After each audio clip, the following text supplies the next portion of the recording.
AI is only as good as the prompt you put in. Yes, AI can do loads of things, but actually ensuring the human value add is being able to see that nuance and look between the lines.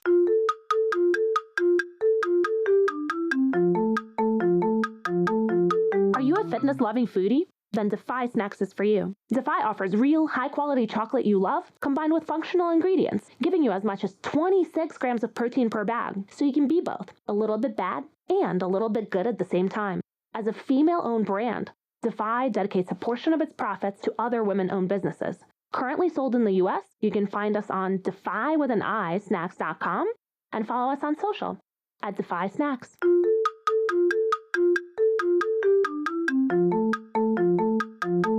Hello and welcome to the Shiny New Object podcast. My name is Tom Ollison. I'm the founder of Automated Creative, the creative effectiveness ad tech platform.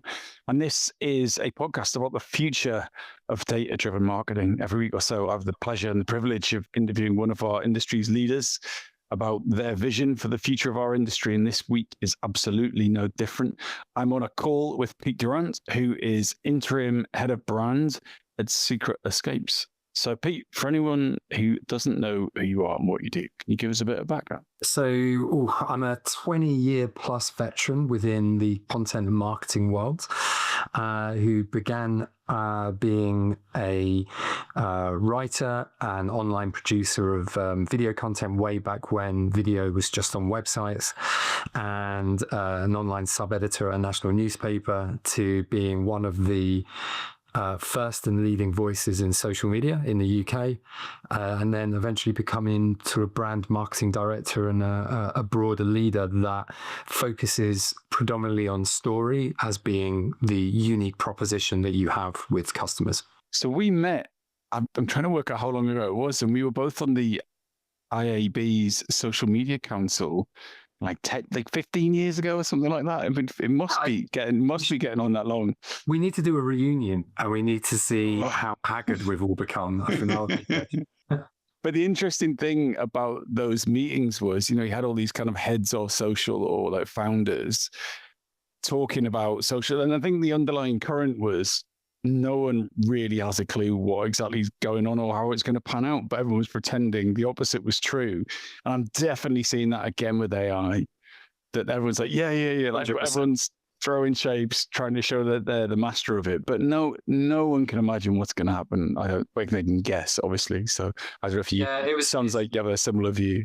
Yeah, definitely. I think, you knew what was happening there and then, and you could be an expert there and then, but you couldn't really throw forward and understand the sort of really technological advances that would happen, or what humanity would do to itself on some of these platforms where I started and I was on working in a teenage virtual world called Habbo Hotel, and this was before Twitter was even a thing.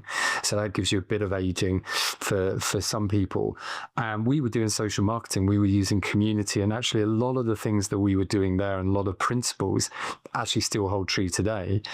And then you just had all of these new, you have Facebook came along, and that was Facebook before advertising.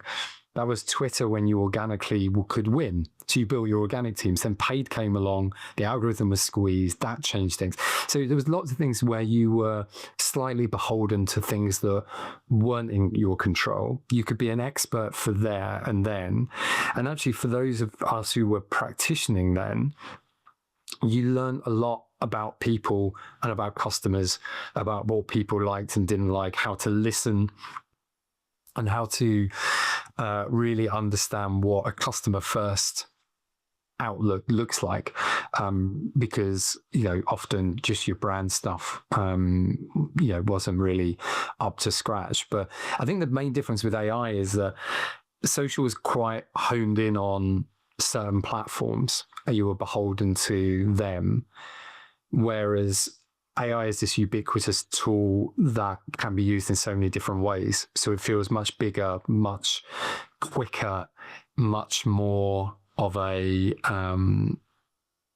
much more impactful, I think, on jobs, on much more broader things in society, I think, even down to how you legislate for deepfakes. How do you build a legal case on a video that may or may not be true, or someone can claim or claim not to be true? Whereas I think with social, it's had obviously absolutely massive impact, but has then sort of settled and bedded in a little bit, I think. Yeah, there definitely seems to be more hesitancy around AI, whereas social at that period when we first connected, it was just like throw yourself into it. It was like there wasn't any sense that it could possibly go wrong because it was just so much fun. It was so nice. Yeah, it was a media channel. I think that's the difference, is that it was a media channel, whereas, as I said, AI is a tool that's kind of ubiquitous across everything. We hadn't done our selves a disservice on Twitter and became just realizing I think what social did really was it showed us for our humanity and about how we started to define ourselves. And I think before that, we thought that we use things to define our identity in certain ways. And then we realized that our hatred for something, our anger, was actually what we really predominantly use to define our identity. If I'm angry about that makes me look like this type of person. And I think that sort of, I don't think we probably had unpacked that. We thought, friends reunited, connect with people, share some nice pictures, see if someone's had a kid or not, turned into I am outraged, which is kind of how I see a lot of that sort of social area. And then obviously we kind of then settled back into some nicer pieces. The Facebooks of this world now are more about community groups, and that you can actually connect with people, and then you can build small passionate areas around, say, veganism in Plymouth, and that's a fantastic tool for doing that, which you wouldn't have had that connection before. Instagram is still, almost, the advertising aside, still a little bit more like a glossy magazine and a content platform, which the other platforms weren't. And TikTok is a content platform in its own way. So it feels like it kind of had this wave. It became a teenager to figure out what it was going to be, and that's kind of where it's sort of settled. And I think ultimately it's settled back into humans being humans.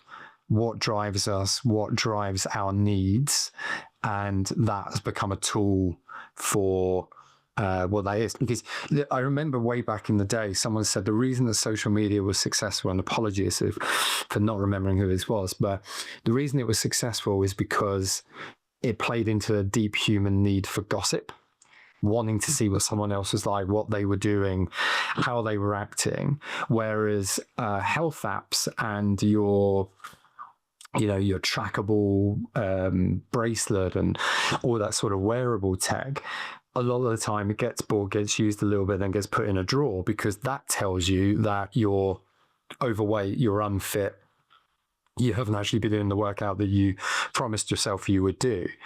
And that plays onto something that we don't want. We don't want to be told that we're wrong and bad and that sort of thing. Whereas social media was, very much about, that need for gossip, that need for defining ourselves publicly according to what we think is wrong. And that's why it's stuck around.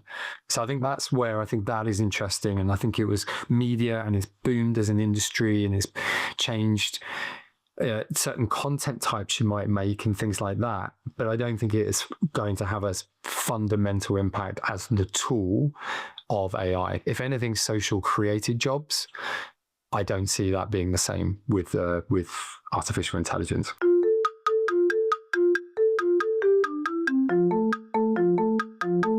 So I would love to carry on talking about the relationship between the two and the differences. However, I need to ask you, what new belief or behavior in the last 5 years has improved your work life, given all of these interesting things you've been doing with your time? I just created a Pete bot. He does everything, and I just go to the beach every day. No, I think if I could do that, I certainly would be a lot richer and be doing that for lots of people. But no, I think the main thing, and it might be age, It might be changing family setup and having a daughter and things like that. But I think really perspective has been a major change and a major thing that's enabled me to approach things differently. Where seeing your job and your career not as really the thing that can define you, but an understanding that it isn't the most important thing in the world. And I think moving out of London was a huge shift for me.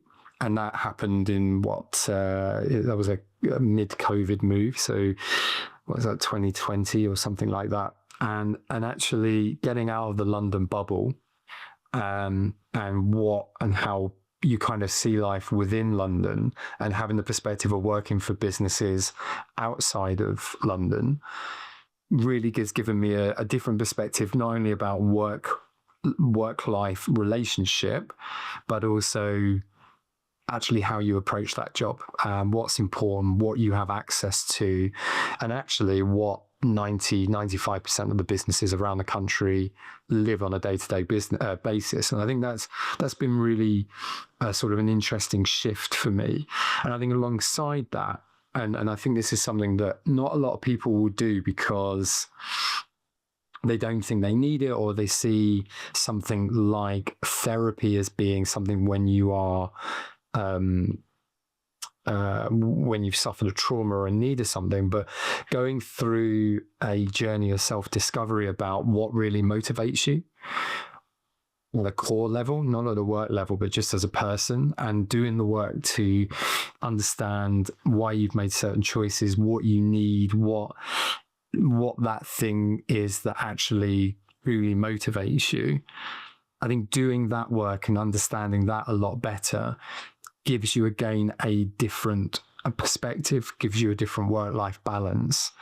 And I think helps you and takes you out of situations that you might linger on or might really affect you or might really affect your life on a short term or then potentially on a long-term basis. So, that is like work cultures, small things at work that might irritate you that over a year could ladder up and be if it was an itch, it could become a sore sort of thing. And really understanding about what it is you need from work, rather than it just being, I'm being hired to come in and do this, so that you can make the right choices, work at the right place, and be a better person in that community that is work. And I think actually that understanding of what motivates you and that understanding of how you get energy, how you don't get energy, understanding that perspective to maybe let things go when you previously wouldn't. And then also, doing stuff like asking yourself, will I care about this when I'm 70? Am I going to remember this? And if I do, would it be a sad thing if I remember this? Or do I just let this go and just let it be and, change my view to another view and just keep on moving forward? So I think the past 5 years, I think that the ability to give a bit of perspective, the ability to understand yourself or what works for you and not works for you, so you put yourself in the right situations and then have the ability to react to situations in a different way, has helped to also build things like resilience, because last 5 years for marketers has been horrific. In my entire career, even though you've had economic blips, nothing has been as bad as the last 5 years, and still is. Some companies are still feeling the impact of COVID.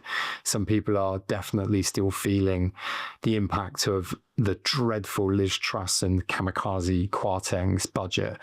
And I think that ability, that resilience and that perspective has been a real saving grace, I think, for the last 5 years. So I'm going to drag you down into the minutiae now from that broader perspective, and thank you for being so honest and sharing that. And will I remember this when I'm 70? I'm going to write that on the wall. Brilliant.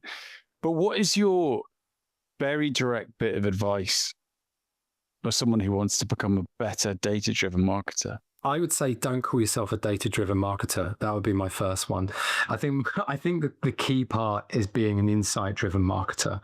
For me, it's about, we all at times and will drown in numbers and in data and in information.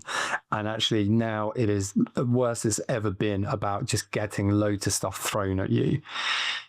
Being a data-driven marketer is either, depending on your seniority level, being able to actually pull out what the insight is and really focusing around that, or working with people and creating an environment and enabling your team to have the skill set and the time to pull out those insights to help you make those decisions. Because I think, you can just drown. It can be overwhelming if you got a 30-page PowerPoint on all of the data that week. I mean, what are you going to get from that? You'll just get blind from it.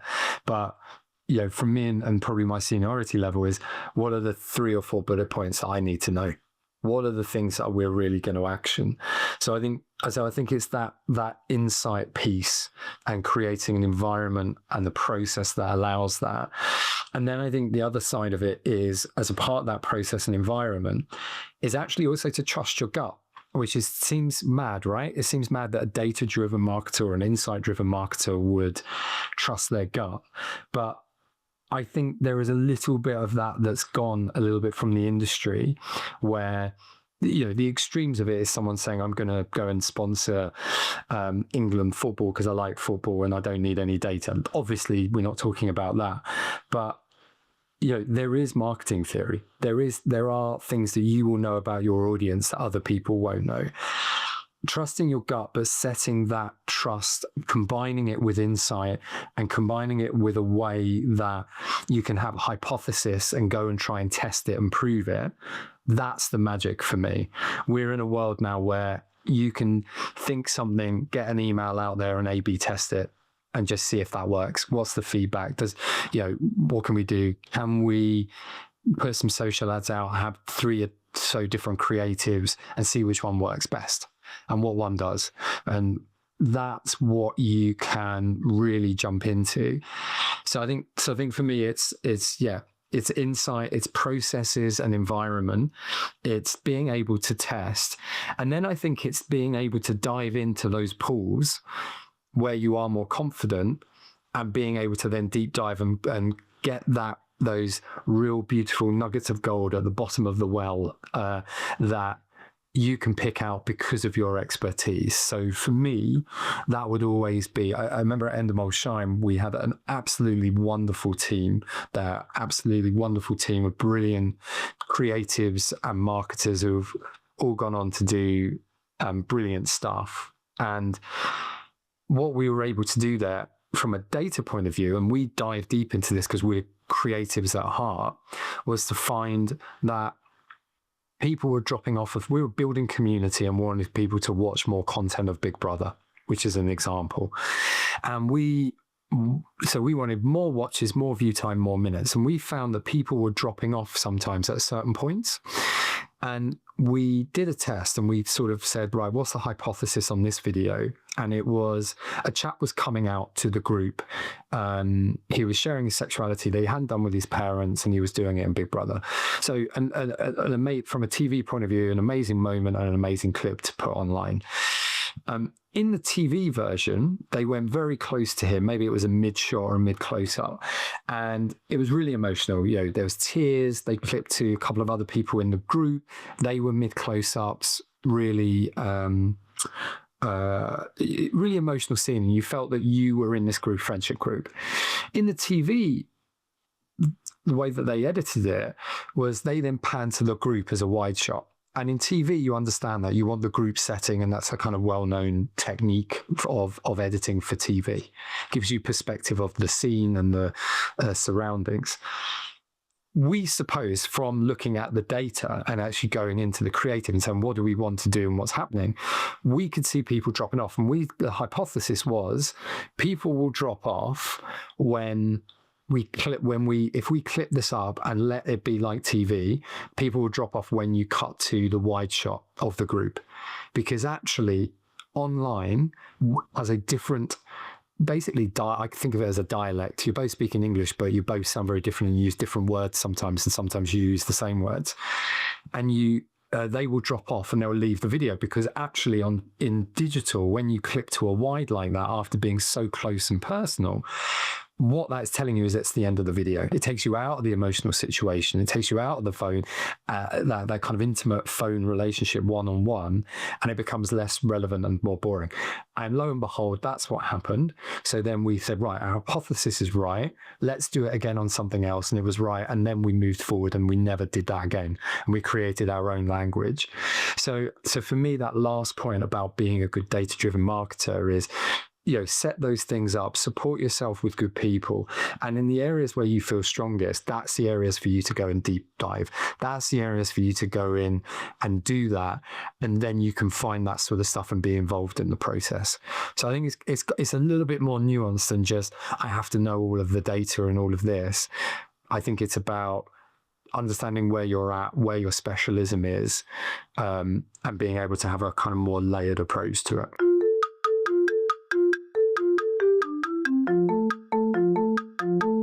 This episode of the Shiny New Object podcast is brought to you in partnership with MadFest. Whether it's live in London or streamed online to the global marketing community, you can always expect a distinctive and daring blend of fast-paced content, startup innovation pitches, and unconventional entertainment from MadFest events. You'll find me causing trouble on stage, recording live versions of this podcast, and sharing a beer with the nicest and most influential people in marketing. Check it out at www.madfestlondon.com.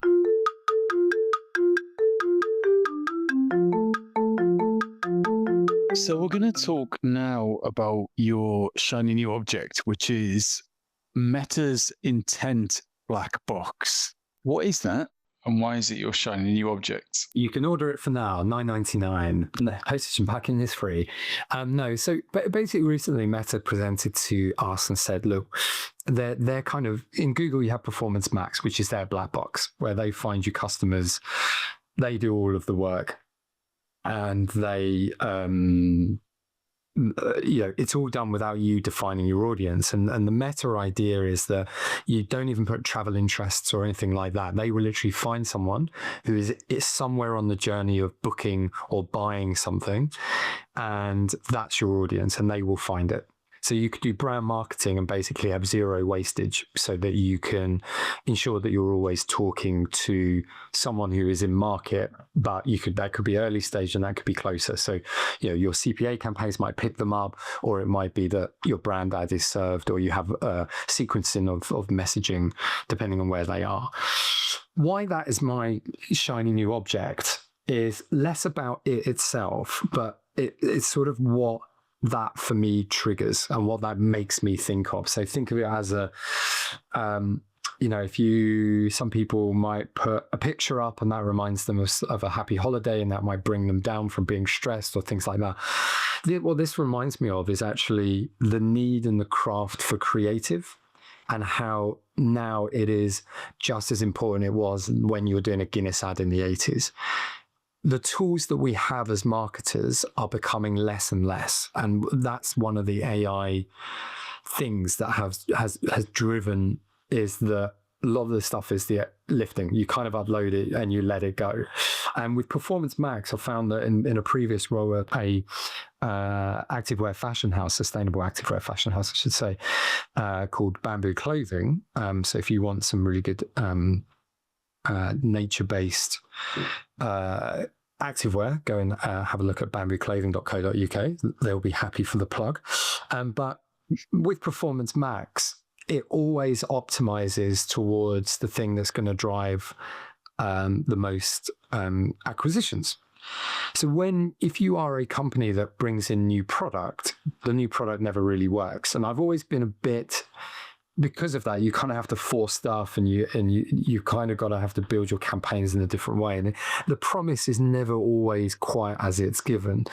And with the Meta thing, it's like, if that takes it all away, what is the thing that I actually have control of? In Performance Max, it's maybe the text. And so that's creative. In Meta, it's really all about the video and the creative that I'm putting out there. And it's the craft and it's the messaging. What I think is really important is because actually when you think about it, the thing that you're really talking a lot about is not marketing how we're going to do this and the buttons we're going to press and this number and that number. It's really about, I'm talking to a human and I want a human to do this thing. And what is the best creative and the best stories that I can do? And that is my single most important tool that I have across the digital space and in the offline space. And it's kind of, for me, it's really lovely to kind of push that around full circle to be able to do that and to be able to really focus and ask ourselves the question about any brand's messaging. And I exclude big brands, the likes of, the Red Bulls and the Coca-Colas and things like that, because they, as I said, the perspective outside of London is that most businesses are smaller. They have smaller budgets. They can't be on TV all the time and have sponsorships and, be everywhere to everyone. They need every penny to really work hard for them. And actually, for me, being from a creative background, for me, it feels like actually that really nailing your story, really understand how you're fulfilling a customer's need, how you are beating and defeating the customer's enemy, and doing that and finding the right studio production processes, creative, becomes really important again. So that's kind of my shiny object is kind of almost the thing that makes me think about actually where we are in the industry. And we talked about AI before, and essentially this is an AI tool, and that's kind of sparks me off around, I guess, the view on AI and specifically within creative. And I've got lots of thoughts that we could probably have a good natter over, but one of them is AI is only as good as the prompt you put in. And AI is still very good at, it's good at responding to that prompt. It's not really thinking around your prompt or your brief, shall we call prompt is essentially a brief. And it's not really giving you the nuance. And that's where I think the combination of tools is actually, we as marketers, I think, if you've worked in a creative agency or media agency, or you've worked in that side of things, you get briefs from marketing teams, and the briefs sometimes, and a lot of times, never really, it's like they're not asking you the question because they don't know what the question is they need to ask. And what you spend time doing is kind of working, digging, and really reframing the brief according to what actually is needed, or what you've worked with the team, the client team, to really understand about themselves, or to question, or to challenge, to sort of reframe that brief for yourself. Not to make it an easier brief, but just to make it something that helps them understand what they do, and that's the value you add. And I think about that, and I think about, really traditionally, marketers are not very good briefers, and yet AI is relying on prompts and briefs. So I think there is a whole generation or a whole education system, I think, around making people better at briefing. And as a watch is that, yes, AI can do loads of things, but actually ensuring that the human value add is being able to see that nuance and look between the lines. So I think that's kind of when I think of that creative and that relationship and the noise that you get on LinkedIn or professional networks about some things, that's the kind of value of, I've got this bit of data, great, that relates to a prompt, a brief, but really is, or a prompt, but how are we adding that quality control to help define that brief? How do we make people better at briefing, which essentially is becoming prompting in the new world? One thing, there's an interesting parallel. I don't know, any link back to what you were saying before about, getting out of London and seeing the world from a different perspective, and that also related to not being a data-driven marketer, but from an insight-driven marketer, right? So, and all an AI is being trained on is what has happened in digital, right? It doesn't have any real world experience. And you've really got me thinking there that is its weakness, right? That it can't walk through Sainsbury's. Do you know what I mean? It can't sit on the terraces. It can't sit in the traffic jam. It can't unload the Christmas shopping into the back of a Corsa or whatever it is. It just can't experience those things. And I did some research recently for a book, and so I think it was Tiffany Rolfe for RJ in USA said that the great thing about intuition is it gets better as you get older because you have more data. You have more lived experience, right? So the instincts of a 21-year-old creative director is in some ways very different to like a 60-year-old creative director, or insert whatever job title you want, because they've just had much more data going into their heads, and that's such a pressing issue, isn't it? That if you've got a brief from a brand and it just gets responded to by a chipper LLM telling them that it's great and how insightful it is, when in actual fact you do need a human who has stood at a bus stop in the rain, understanding what it means to wear a pair of Nikes, to be able to go, is that really the brief? So you've got me thinking there. So I'll give you a really great example of that. So at Secret Escapes, we've been looking at our story, and we've created a studio, so we're creating lots of content across digital ads and things like that, and we're responding to data, and we've had really great successes by doing that. And as a part of that sort of project, I was thinking about our overall branding and our overall story. And the kind of core of Secret Escapes, and this isn't a plug for Secret Escapes, but it helps explain the story. The Secret Escapes is brilliant because you get outrageously bookable deals on 4- or 5-star hotels and packages. And the reason that these deals are so outrageous, and we believe and they are the best deals on the web, is because we put them behind, you have to be a member. It's a free membership. It has to be a member. You have to be a member. And the way that we used to explain that and say, well, why do you get these deals? And why is because even the best hotels have empty beds. Naturally, like a fashion house would have a sale at the end to clear their warehouse, they have distressed inventory, which they can never replace, right? Eventually, you might be able to sell a T-shirt, but once that Friday night room has gone, it's gone, and you won't get that money. So what they do, and the way that Secret Escapes works, is that these fantastic partners of ours and these hotels slip us phenomenal deals. And essentially, are they too good to be true? No, they're just too good to be public. And that all goes back to the fact, and the truth is that every hotel has empty beds and they want to fill them.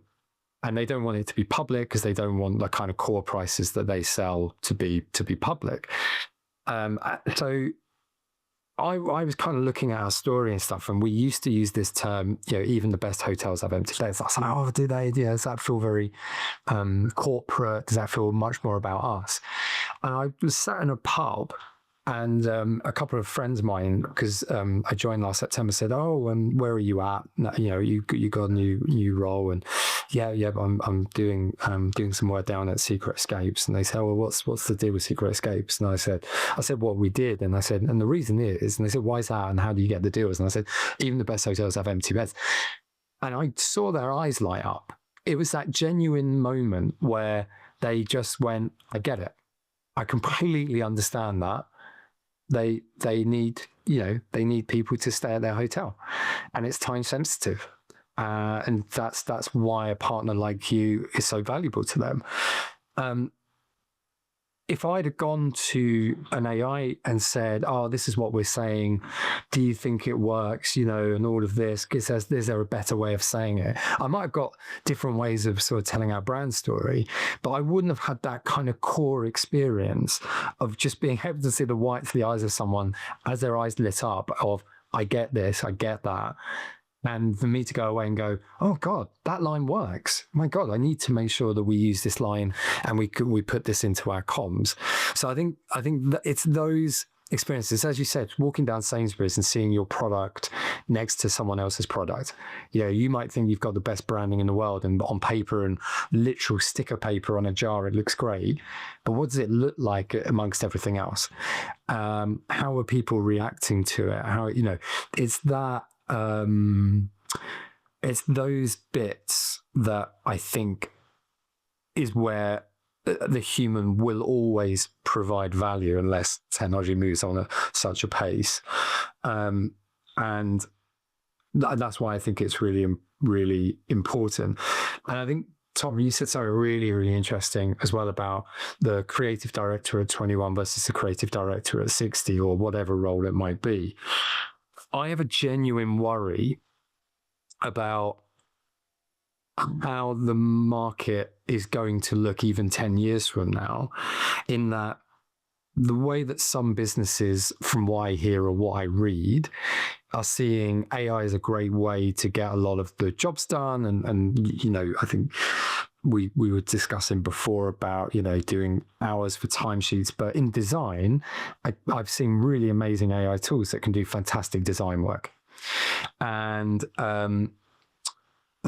that is the design work probably done by a junior designer. So what you're seeing is you've got a lot of senior, really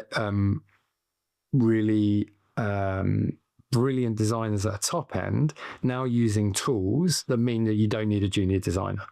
So first of all, there's a worry about how are we going to get people into the industry so that in 10, 15, 20 years from now, you have the experience to be able to make a judgment on what has been produced by an AI.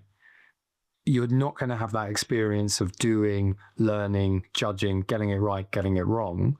And the people at the top are going to go and retire. So I think that from a copy point of view, I think we'll have a lot of sub-editors rather than writers.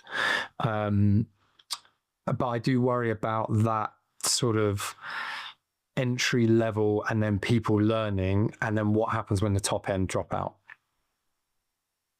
So that is when you said that just kind of triggered a thought about how we as an industry ensure that we keep people coming through the funnel.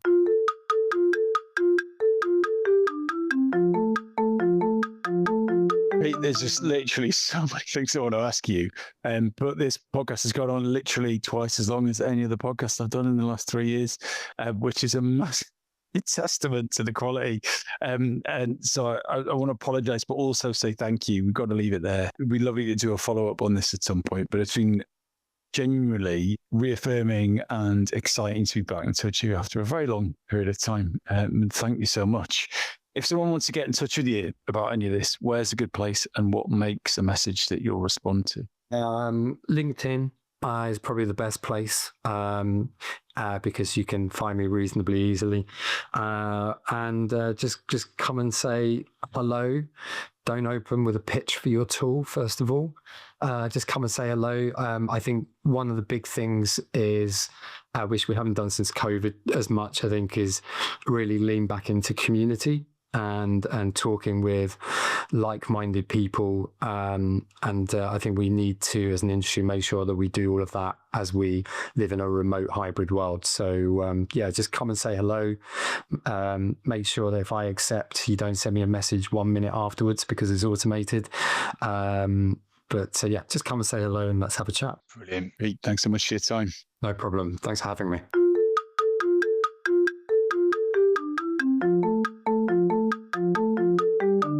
Hi. Just before you go, I'd really appreciate it if you could take the time to write a review of the Shiny New Object podcast on Apple Podcasts or iTunes, whatever it's called these days, or whichever podcast provider you use. We're an indie podcast, so it would go a long way for us if you could just share the word and give us a bit of a support on those channels. That would just be fantastic. If you haven't got time, that's also cool. And if you could tell your colleagues about the podcast, and also, if possible, don't forget to subscribe. And I'd love to hear your feedback. If you'd like to speak on the podcast or be a guest, or you think I'm asking the wrong questions, anything, I'd be super interested to hear what you think. So please email me at tom@automatedcreative.net. That's TOM at, I'm not going to bother spelling it. Anyway, you'll work it out. Thanks so much.